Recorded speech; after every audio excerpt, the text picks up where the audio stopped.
everyone, to Tune Up Tuesdays, the UBT Journey series that helps you get road ready for the year ahead. I'm Kelly Robert, Journey Program Manager, and this is our very last segment. But we saved something very, very special for last. We have Jennie Dunavan, your Hy-Vee dietitian, and Jennie comes with an armload of credentials. You would not believe all the letters after her name. She's highly qualified to speak about nutrition. And in today's segment, Tune Up Your Nutrition, she's going to give you some tips for better weight loss and just better eating habits in the year ahead. Jennie, welcome today. I'm going to share my screen with you and you can get started. All right, sounds good. Well, I'm glad to be with you today, and I do have quite a few credentials after my name. I am now licensed in 8 states to practice. So each state calls licensed dietitians by a different name. So that's why I have to have all those credentials after my name. So, all right, I am going to just switch and share my screen with you guys. And I did see that stevia question in the chat box, and I'm going to go ahead and I just made a note in the slide deck of where I can talk about that. All right, perfect. And like Kelly said, please go ahead and ask questions as we go along. She's going to moderate the chat box for me. So if you have something, go ahead and ask. I kind of like to keep this flexible and adaptable to what you guys really want to know. So, it's the end of January. January is definitely one of my busiest times of the month or years of the month. There's 2 months that I'm really busy, and that's January and August. And January, I think, is just self-explanatory, right? It's the new year, new health resolutions. The other month is August. And I feel like that's another mini New Year's resolution because all summer we've kind of gotten out of habits. And then with school starting, the end of summer, people are looking to get back into habits again. So those are my top 2 busiest months of the year. I feel like too, it's the last week of January. People who had made health resolutions were kind of starting to wane, right? So I think that this is a perfect time that Kelly has brought me in to kind of just re-energize. Or maybe you've had all month to kind of process what health goals you want to make. And now for February, you're ready to go for it. Press that play button. So Kelly really asked me to do a talk on just, Tune Up Tuesdays is kind of some little goals that you guys can make, little changes you guys can make. And so I'm really going to focus today on smarter weight loss in this new year. So what I have today to present on, it's a whole lot of different things, but I feel like if you can just have that one aha moment to change or something that really speaks to you, not everything I'm going to say is going to be applicable or of interest to you, but it's kind of like a quilt, a kaleidoscope of just best practices of things that I've seen working with patients over the years. So we will go ahead and get started. So I really like this mantra. I think it really defines that weight loss journey. That first step is always the hardest. And everybody's first step is different. Maybe it's like, how do you carve time to go to the gym? How do you get inspired with new recipes? How do you start if you hate to cook and you're burnt out in the kitchen? Maybe you just lack resources. Like, how do you take that first step? And I really feel like today you're going to learn some ideas of how to take that first step. But as a clinician, I can just push you toward that first step. I can't make you take that step. All right. So it's definitely a partnership, but you have to take that first step. And as you know, once you take that first step, sometimes you're like, oh, that wasn't that bad, right? And then you're motivated to keep climbing up those steps. So This is more of just a reminder that we all want weight loss to be rapid. We all want it to be nice, this downhill slope, but weight loss is not like that. It's slow and steady is what we're going for, about 5 pounds a month. So nothing rapid. And sometimes it's not as linear as we like because we hit these road bumps that we call plateaus. All right. So sometimes you're just sitting there, and if you're using a scale as your measuring tool, sometimes that number on the scale is not budging, right? And then I always like to ask the audience, just food for thought, do you guys think, we're using weight loss today, but it can be anything that you think of, is it motivation or is it discipline that gets you results? We'll just kind of pause a minute and you guys can just kind of think about that in your head. Is it motivation or discipline? A lot of times social media tells us that it's motivation, but it's really discipline. So that's a lot that I encourage my patients to do in practice, is to be more disciplined, in the gym with healthy eating habits, because that's where the changes come from. And I was even thinking, I don't know if you guys watched the football games on Sunday, but there's a lot of neat stories that have come from those games where the backstories are not about motivation, they're about discipline. So I was thinking about that one gentleman who I think he sat the bench during the national championship, but now he's on an NFL pro team. Okay. Or, I even think of the quarterback for the Bengals. It's not about motivation, it's about discipline. Because if you're only relying on motivation, you're probably not going to come back for next season, right? So there's lots of factors that affect the scale. So when I'm working with patients, I always say that if you are using the scale, just measure once a week. So pick a day, because if you're stepping on the scale every day, it's easily going to be very discouraging. So many factors can influence that number on the scale, like lack of sleep, lots of stress, hormones. Are you hydrated or not hydrated? Have you exercised? What did you eat the day before? Was it a high sodium diet? High salt is going to affect the number on the scale the next day. So that's why I really like to encourage, if you are starting on this weight loss journey, to pick other baseline parameters, not just the scale. Yes, I want you to pick what is the end goal for your weight loss goal, but what's your cholesterol like? What's your blood pressure number? What is, measuring like around your mid-arm, your mid-thigh, your waist and hip? Because we want to celebrate changes in those parameters, not just on the scale, okay? Because again, going backwards, this may not be reflected on the scale, right? But maybe, if you tell me that your clothes are fitting better, we know that you've lost inches around your waist. Yes, we want to celebrate that. All right. And that is going to also keep you going. So kind of what ties into that is celebrating those non-scale victories. And this is feedback that I hear from patients. So yes, we want to know, what are these non-scale victories beyond what that number on this scale is. So I love it when feedback to me is that customers feel they have more energy, they're trying new recipes, they're sleeping better.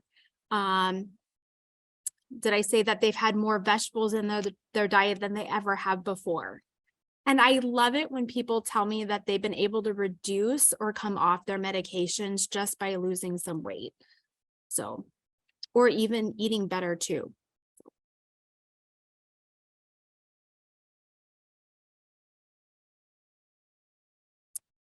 So, especially in January, It's all over. There's info commercials, there's social media platforms that promote what we call fad diets. And that's anything that's going to promote that quick weight loss. It's going to make promises of a lot of weight loss. A lot of times fad diets have very strict rules where they label foods as good or bad, or they're eliminating certain food groups.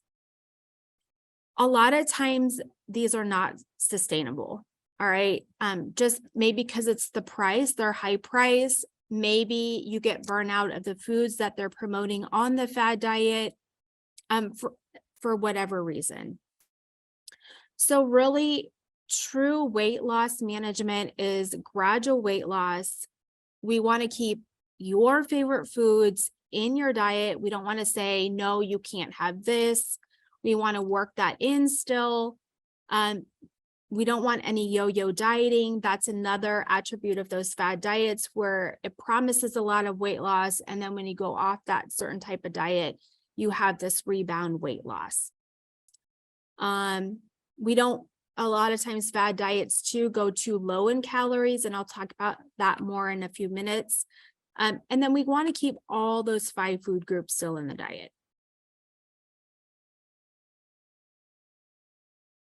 So again, just to reemphasize, weight loss should be slow and steady, about 1 to 2 pounds a week.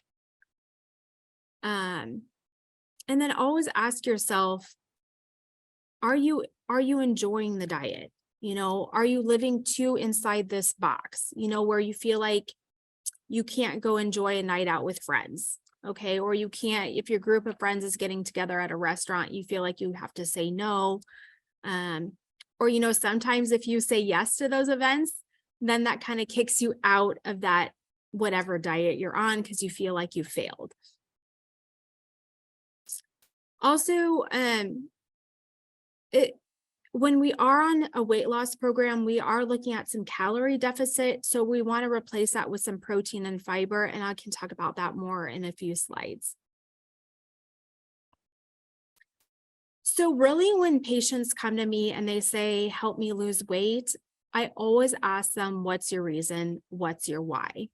All right. So if you don't know that, let's backpedal, and that's a great place to start. Okay. And sometimes we have to dig deep to find what's your why. A lot of times it's a short-term goal that customers have. They want to fit into a dress by their daughter's wedding in 6 months, or they want to look great for that class reunion in the summertime. And that's great. That's what I consider a short-term goal. But what happens when that event passes? Are you going to be disciplined to keep going, right?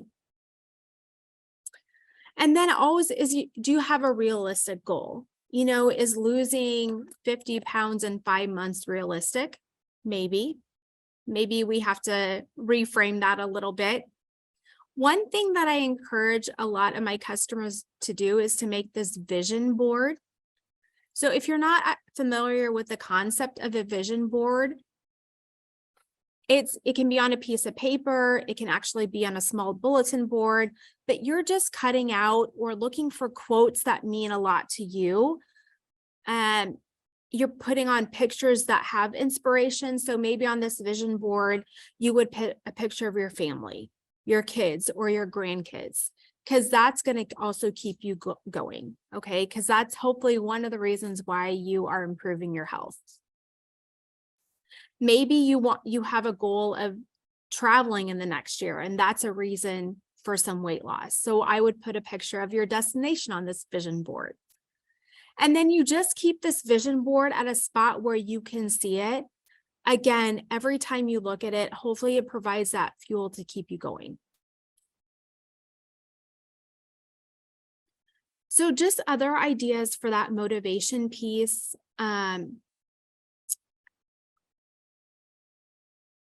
So there's a concept out there of these, you can use like a mason jar is most common. So you have in this jar, you have pounds you want to lose, and maybe it's some rocks or marbles.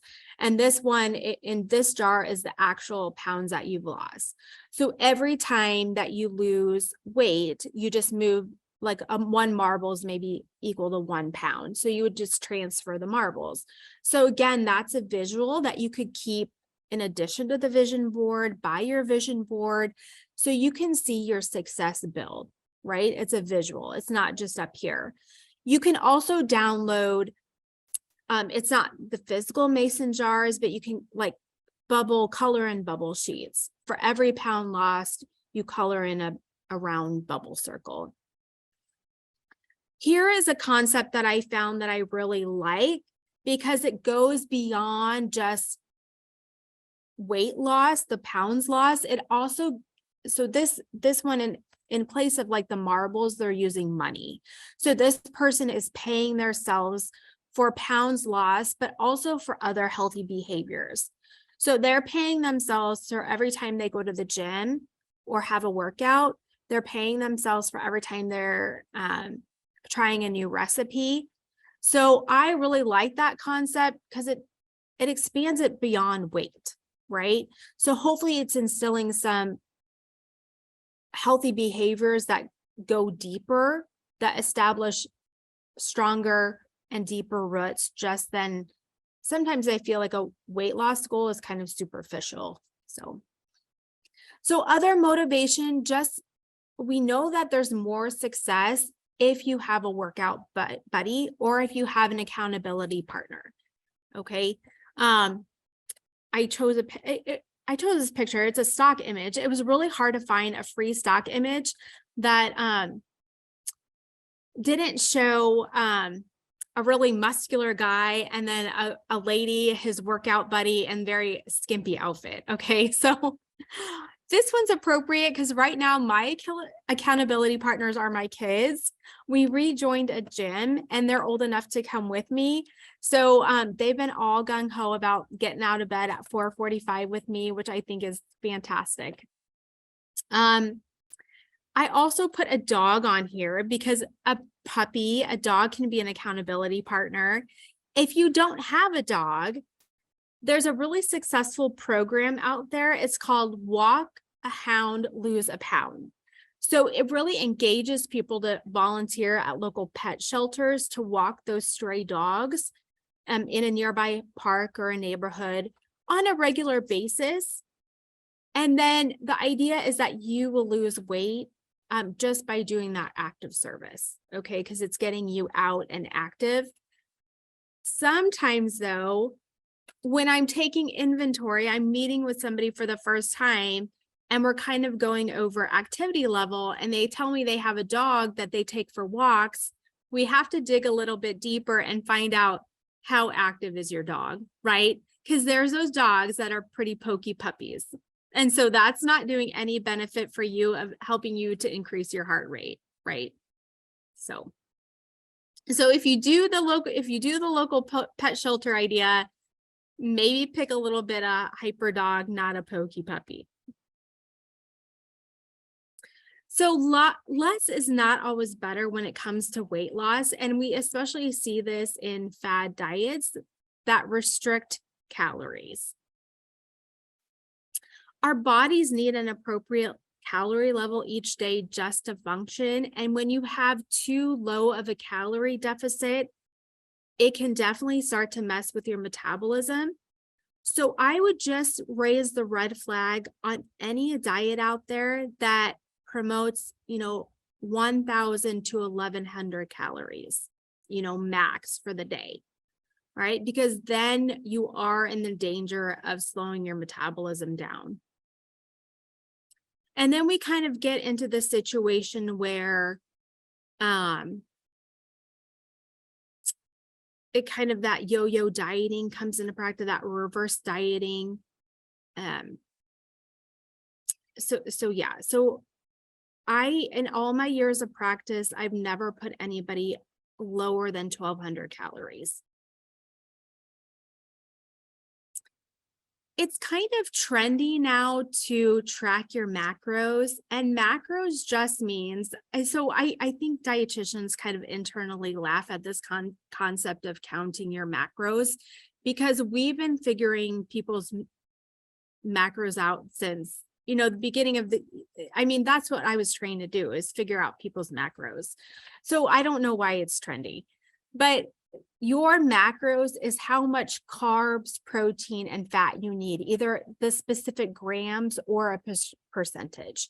And it's just based on your health goals. Do you want to lose weight? Do you want to build muscle? Do you need to gain weight? That all influences your macros. A great place to track your macros is just with a fitness tracking app, or like a diet app. So I often use MyFitnessPal in my practice, just because I do like how at the end of the day, that app, that platform gives you the pie chart of how your macros stack up on a daily basis. And I tell people that if you are intent on tracking your macros, don't get so hung up on trying to make that pie graph look so perfect at the end of the day. It's more about the average per week of how you're doing. Do you guys have any questions about the macros? And there's probably do you guys have other favorite tracking apps that you like? Again, I don't have all the answers. I like to learn from you guys too. I like MyFitnessPal because I can get connected with people. So then I can track them from my app side. So I can look at their food journal and just make comments.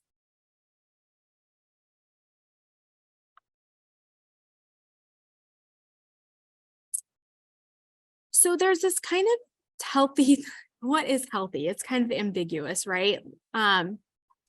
If you even had 20 dietitians in a room, I'm not sure we would all agree what the definition of healthy is.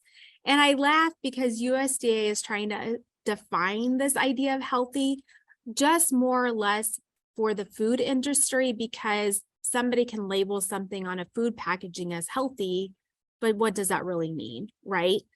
So my working definition of healthy is balance, variety, and moderation. Balance, are you getting enough different kinds of food during the week? Variety, again, are you always eating carrots? Are you eating broccoli, cauliflower? And moderation. So are you doing the right serving sizes at a meal? So my question for you guys is, I have a bowl of cereal here. Do you guys think this bowl of cereal meets my definition of healthy, balance, variety, moderation?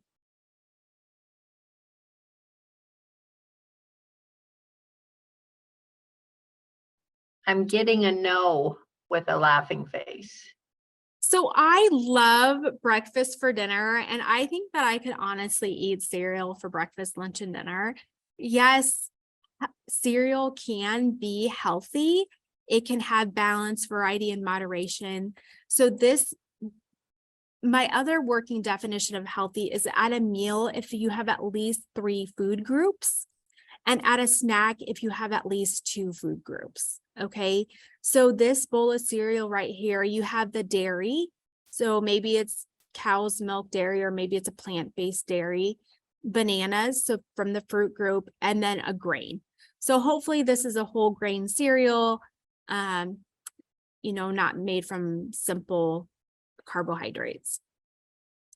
So, to change it up, if you are a cereal eater, we all kind of eat the same thing, right? We're creatures of habit. So if you are a cereal person, maybe next week you just change up the bananas for blueberries, or maybe the next week you pick a different type of cereal. And then of course, with this bowl of cereal, I just hope that you're portioning it out so you know that it's really that 3/4 cup or that true 1 cup serving in your bowl.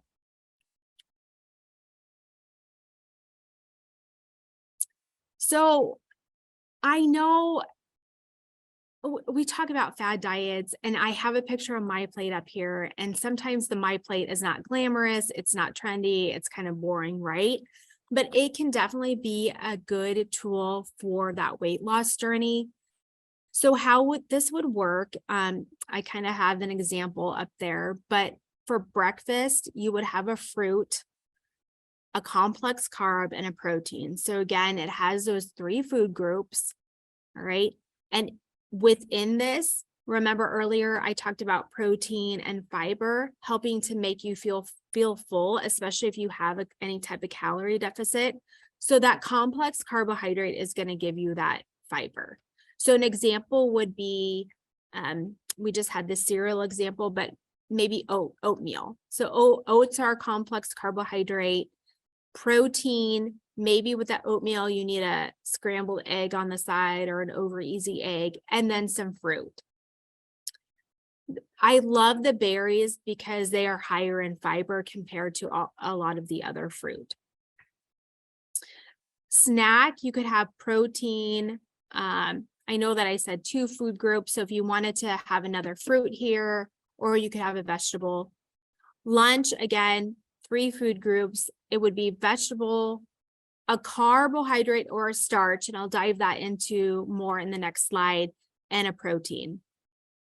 And then you can see so on and so forth. But again, this is a nice visual to use, especially if you think tracking any food, pen and paper, or in an app just doesn't sound like you. It just sounds like a drag, right?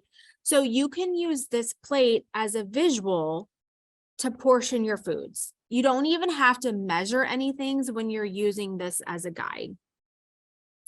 There's something called the diabetes plate.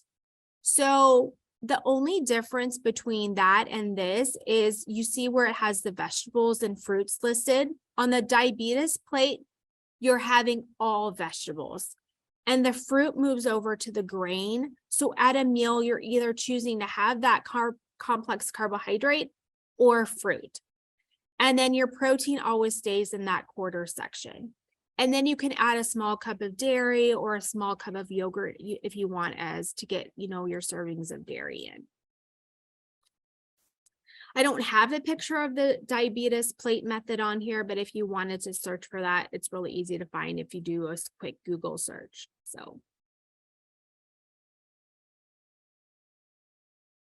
So again, with vegetables, there's the non-starchy vegetables and the starchy vegetables. And I want you guys to keep including both in your diet because both offer key vitamins and minerals.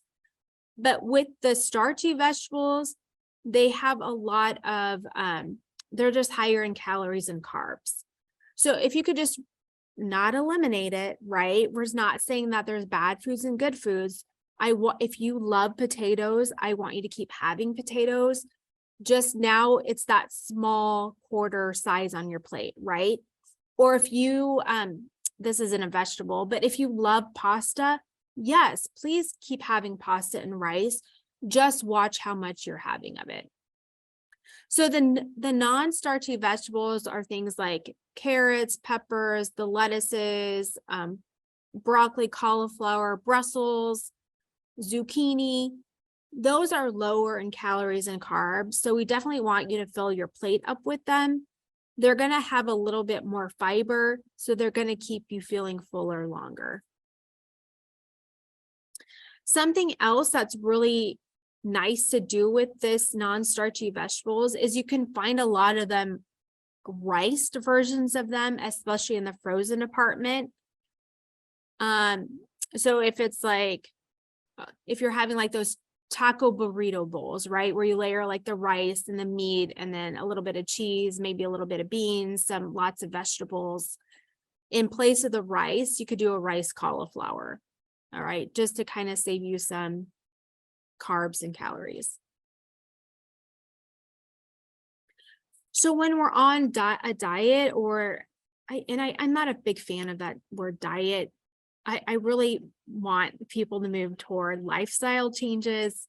So we always focus on a weight loss journey on if foods are calorie dense or nutrient dense. So I have a side-by-side example here. The chips here would be what we would consider calorie dense. So they have a lot of calories, not a lot of nutrition. Nutrient dense foods have a lot of the vitamins, minerals. Maybe they're a good source of some of those macros, proteins, carbs, fats. So we always want to focus on nutrient dense foods to, again, keep you feeling fuller longer. If you just have a handful of chips, chances are you're going to feel hungry in about 20 minutes, right? But if you switch to a nutrient dense snack, like having a small smoothie, you're going to get some protein and fiber to help, maintain that feeling of fullness, kind of keep your blood sugar more at that even level instead of the spike and falls.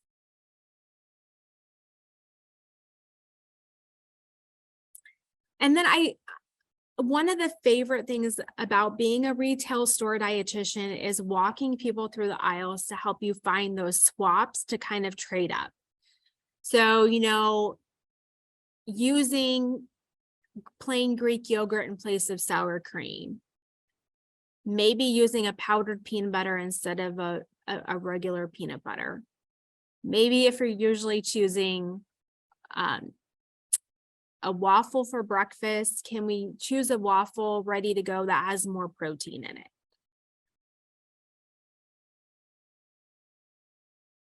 There's lots and lots of treasures in the grocery store. And so one of my favorite things, again, like I said, is I even like to just do store tours with people. So a weight loss tour, going up and down the aisles, kind of, expanding what else can I eat, right? Kind of getting out of that food meal rut of breakfast, lunch, and dinner, thinking of new things to eat. So again, if meal tracking, journaling sounds like a drag to you, 2 simple changes that you can make in your diet where you don't have to eat a certain way, like the MyPlate way, you don't have to track on an app, is starting to watch your sugar and your sodium intake. Chances are your diet has too much sugar in it and too much sodium in it. And I'm talking about here added sugar. I'm not talking about natural sugar that's in fruits, okay? So added sugar, we're allowed about 40 grams of added sugar a day. So this is an example where, Mountain Dew, I think, has 77 grams of sugar, okay? That's more than your allowed amount of added sugar for the day, right? So maybe just eliminating soda from your diet, you'll see some success on the scale around your waist too. Even with your, like some of your biometrics number, get rid of the pot, maybe you'll see some improvements in your fasting glucose and that A1C number. So just starting to read labels to make sure that you're not going over those 40 grams of added sugar. All right. Also watching the sodium. So we're allowed about 1 teaspoon of sodium in our diet, and that's what 1 teaspoon of salt looks like in a diet. And think about how many recipes you have that automatically call for 1 teaspoon. And I know, granted, it gets divided up. You're not going to have the whole thing at one sitting, right? It gets divided up by portions. But again, a lot of the sodium in our foods is from boxed, canned foods, and eating out. A lot of the processed foods. So maybe, again, that's an area you can change, is just watching what you're eating to reduce the sodium. Really, ideally, I'd keep your sodium about 1,500 to 2,000. So here I wanted to answer that question about the stevia. And stevia, I like stevia. It is, it's a natural sugar. You can actually find stevia plants at garden centers in the spring. If you eat the leaf tastes sweet. Okay, so that's where stevia comes from. Even if you're doing something like a diet soda instead of a regular soda, that can be fine, except there can be such a thing as too much diet soda in your life, okay? There are studies that show that diet soda drinkers are not better off than people who drink regular soda. They still have a lot of abdominal weight. You can't trick your body is a theory that later on your body's going to go looking for those missing calories. You'll still get an insulin response even from drinking diet soda. Okay. Yes, it can be a step in the right direction, especially, if you're used to drinking regular soda and a lot of it, if we need to switch to diet soda before we kind of eventually wean off of all soda, everybody's different. Great. Jenny, excuse me. I have two really great questions over here. Yeah. One is I don't care for Greek yogurt. How does regular yogurt compare? Yeah, regular yogurt can be fine. It is missing that protein component, but it can be a great snack. I would just look for one that has the lowest added sugar possible. Okay, great. The other one is when you were showing products, this person asked, are there areas of the store that contain more nutritional bangs for my buck? Yeah, so you maybe have heard that you should shop the perimeter of the store. That can be a good mantra, but there's a lot of treasures within the aisles too. Like peanut butter, like beans, like corn tortillas, So not just shopping the perimeter. Yes, you're going to find your freshest products there, but you just don't have to shop the perimeter. And again, my goal is to keep foods that you like in your diet. So we have to sometimes go into the aisles to find those trade ups for health, right? So if you're usually choosing like a Ritz cracker, let's go in the aisles, maybe find a cracker that is better suited for your health goals, right? Any more questions? That's what I have for right now. Okay. So exercise is totally a key part in the weight loss journey too. Sometimes, again, weight loss is not cookie cutter. So that's what I really enjoy working with people. You're not going to walk into my office and get the same plan as your neighbor, right? Sometimes for people, we only focus on those diet changes because you have limitations, you have knees that hurt, you have surgery recently. So if we need to focus on diet first, that's fine. Sometimes people want to establish an exercise program and then pull into diet. There's going to be more success if you can marry the two, kind of do them simultaneously. The exercise, the physical activity goal is 150 minutes a week. So that equates to about 30 minutes a day of that cardiovascular exercise where you're getting your heart pumping going. Okay, so walking your pokey little puppy for 30 minutes doesn't count, right? We have, she's not a puppy anymore. She's 3 years old, but she's this 70 pounds of fluff and she loves to go for walks. So she definitely keeps us on our toes. So my heart pumps when I walk her. Also, the American Heart Association recommends 2 times a week in addition to those 30 minutes of 2 days where you're doing some strength training. We know that muscle burns calories more efficient than fat, all right? We want you to develop that lean body mass. Not to say that you're not going to get it from that 30 minutes, but we want to add in some strength training, especially as you age, you lose that lean body mass. We want to preserve that. Also, just keeping your muscles toned and strengthened will prevent, it's a great way to prevent future like falls. As you age, you can kind of become imbalanced. So just maintaining muscles will help prevent that too. What do you do for exercise? I don't care. It's whatever is your favorite thing. All right. If you are stalled out, if you've hit that plateau, I think dialing in on some exercise can be key. Maybe it's tapping the exercise trainer that's available at your gym, even hiring them on a one-time basis to kind of either jumpstart some weight loss or reinvigorate some weight loss to get you off that plateau. If you are able, I also like this concept of HIIT. And again, I'm not an exercise, I'm not a personal trainer, but the research I've read on this HIIT, high intensity interval training, is also a great way to kind of, cause some muscle confusion, burn some fat. And if you're not familiar with that, it's where your heart rate kind of goes high and low at the gym.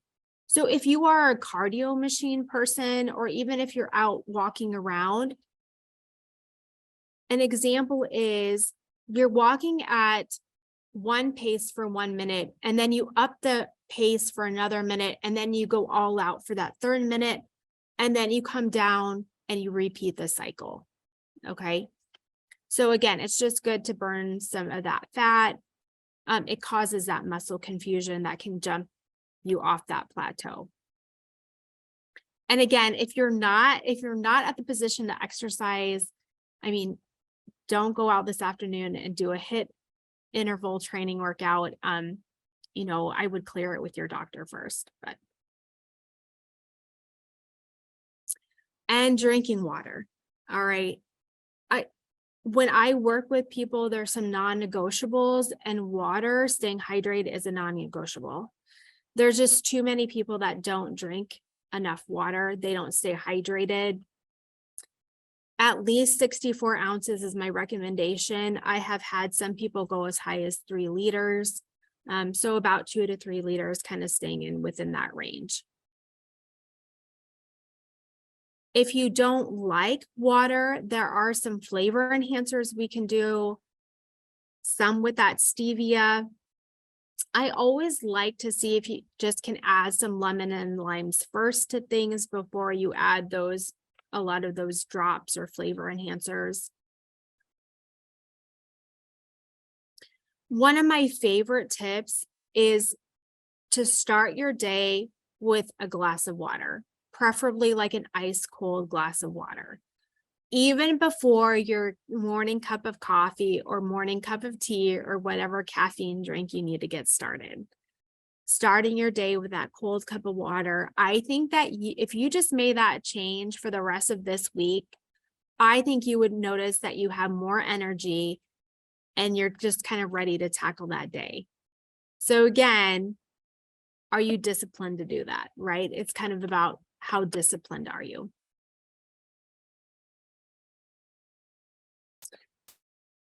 This is my last slide, but I also like to bring in the concept of this hunger scale. And I know I've talked to your group about it before. There's many different versions online. So just kind of finding the version that appeals to you. This kind of taps into that concept of when you eat, are you mindfully eating? Are you truly have that true physical hunger, or is the hunger in your head? Like, are you going through a stressful time and that's why you're turning to food? Are you bored and is that why you're turning to food? So sometimes when I work with people, I encourage them to hang this on their fridge or in their pantry. Maybe it's both places, especially if they find themselves at their fridge or their pantry for no particular reason.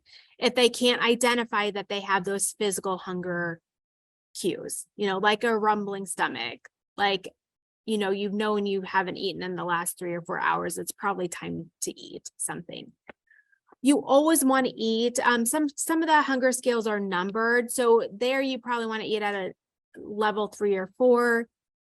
Here you want to kind of eat at that smiley face or that neutral face. You never want to eat when you're totally, completely hungry, that hangry feeling. And you never want to eat when, of course, that you're full. Sometimes I've worked with people and we'll put this in their car even, because they have, their car is a trigger that sometimes their car just drives through like a coffee kiosk and they walk away with a big blended coffee drink, or their car just kind of steers to the fuel station and they're getting snacks that, they're not really hungry for the snacks at that time. So it's kind of also finding those triggers. All right, what questions do we have? Oh goodness, it's 10 till. Kelly, am I still good for time? You are great for time. Okay, we forgot to talk about the time. Okay. Let me just go through the questions. You are awesome. We're all enjoying learning. So somebody asked me about nightshades, and nightshades are just a class of vegetables, like peppers and tomatoes are in them. And there's a belief that eating those can trigger inflammation in your body. Should you avoid them? Sometimes doctors recommend that patients don't eat them. I tend to keep them in your diet unless you have a strong reason not to. Oh, when you're building muscle, how much protein should you eat? Is it according to age? Yes, there are some fat, like formulas we can use. And if you want to reach out to me, I can kind of walk you through that. It is based on your age. Sometimes you need a higher amount of even the recommended dietary allowance of grams per kilogram of body weight. We're just finding as you age, you should probably have a little bit higher. I think that a good rule of thumb is to have about 20 to 30 grams of protein at each meal and about 10 grams at a snack. Now that's a general rule of thumb. So that could change depending on your needs. And we can do plant-based protein. We can do animal protein. It doesn't matter. Oh, and my home store is O Street, but I cover all the stores in Lincoln. What are some eating or calorie apps? If that's what you mean for tracking, like I said, use MyFitnessPal a lot of the time. I don't know, what other ones do you guys like? I think there's a Cranometer one. Even like your Fitbit might have one, or your Apple Watch might have one.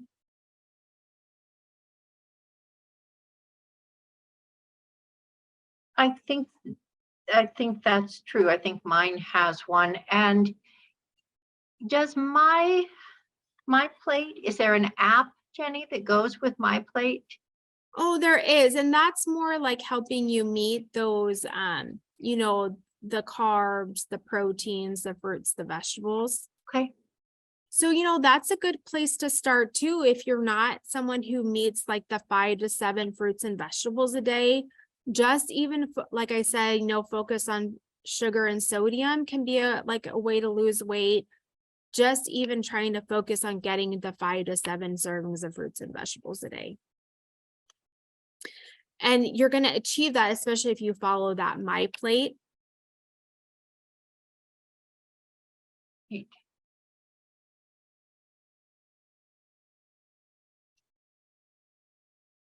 Jenny says, we have some really interested people, folks that are interested in your services. Do you mind just walking through what types of things you help folks with and what things might be complimentary one time and what might be covered by insurance, depending? I know that's asking you to cover a lot. Oh, no. So I am a preferred provider with Blue Cross Blue Shield, Aetna, and United Healthcare. Those insurance companies are pretty good about covering basically anything that you would need to see a dietitian for. I do like to get referrals from physicians, just to cover my license more or less. Medicare will only cover if you have a condition of diabetes or renal. when you meet with a dietitian. That's the only dietitian services they cover, Medicare, for diabetes or renal. So some of the free services that we have is, like I said, my favorite thing to do is just to walk somebody up and down the aisles. Maybe it's you just have a newly diagnosed diabetes. Maybe you just get out of the hospital for heart disease, and you're going to go through cardiac rehab. Even like I said, just general nutrition or weight loss. We can just walk up and down the aisles. Usually, and then we just did launch a weight loss program. And that's $149 and it's for 5 weeks. And again, it's not cookie cutter. It's kind of, there's some guidelines that we kind of stay within, but we adapt it to your needs. And then it doesn't have to be every week for 5 weeks. A lot of times with people will like meet for like maybe 2 weeks in a row and then like try to go every other and then maybe space out that last visit. Because again, I want to get you started. I want to help you take that first step. But I can't take that step for you. Good to know. And if you've ever taken part in Hy-Vee's, I don't know the official name for them, but the healthy meal prep classes, they are so much fun and a great value, and you come home with 3 or usually 3, isn't it, meals for the week ready to go. Yeah, so that's 5, and those are virtual, and you can find information about those classes on any Lincoln Hy-Vee webpage under dietitian services. And that's another way to just kind of get you out of that rut. And those classes focus on the non-starchy vegetables, the complex carbohydrates, and the lean proteins, and plant-based proteins too. Can you count coffee as water? No, even though it's mostly water, I'm talking about pure water. And what kind of grains should we be eating as carbohydrates in meal? Preferably the complex carbohydrates. So that's like, brown rice, the whole wheat breads, the whole grain crackers. Nothing that's like refined wheat. That would be more of that white flour where all the nutrients have been stripped away from that wheat kernel. Even like whole other like millet, quinoa, sorghum, those would be whole grains. Corn, so like a corn tortilla rather than a flour tortilla, that would be considered a complex carbohydrate. Good questions. Anybody else have a question for Jenny?